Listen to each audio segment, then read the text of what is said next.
Hey guys, any company that is working with AI chips right now are going to have a long runway for stock gains in the future. Even though a lot of these have run really nicely already, I think it's still just the beginning, which it's crazy to think that. It's hard to wrap our heads around that.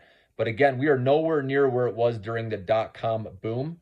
And that's why you got to keep holding long, guys, because I believe we're at one of the greatest times to build wealth ever in the stock market. You got to think like Warren Buffett here, right? Go long.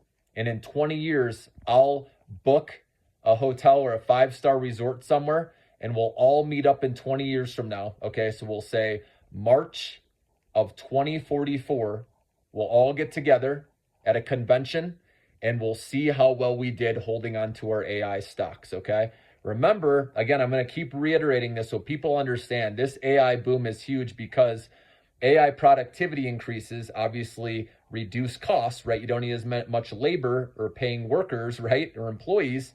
Now you can have AI doing the same thing, which again reduces costs and also increases the bottom line with earnings per share while re-accelerating revenue growth at the same time, okay? And then we have an interest rate cut starting potentially in June, or maybe it gets pushed down the road. But either way, that's the next catalyst, guys, that's really going to have these AI stocks shoot up higher.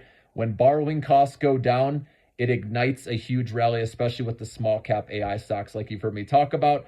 So whether it's Marvell, NVIDIA, SMCI, even though it's run up huge, I believe it's not done, okay? It's crazy to think. Qualcomm, Broadcom, like look at any of these stocks out there, okay? And they're going to be long-term winners most likely if they are producing good earnings right now, okay? And most of these companies I just listed are doing well, okay? And they'll probably be good. There's a whole list of stocks I've recommended to. Go look at my other videos, okay? But the main thing I want to get at here is don't sell your stocks. I mean, of course, if you need this money in the short run to live, that's a different story. But if you don't need to touch this money, then let it go. And like I said, 20 years from now, you're going to like what you see. We're talking one of the biggest 20-year periods of wealth creation I think we'll ever see. And I think it personally could be bigger than the dot-com boom we saw because this is legit. Like I said, with what we talked about AI productivity and what that does to a company. We also know the next 2 years, 70% or more of companies are going to be investing heavily in AI. So it's a recipe for success, guys. I'm telling you, let's see where this takes us. I want to see how much wealth we can create over the long term together.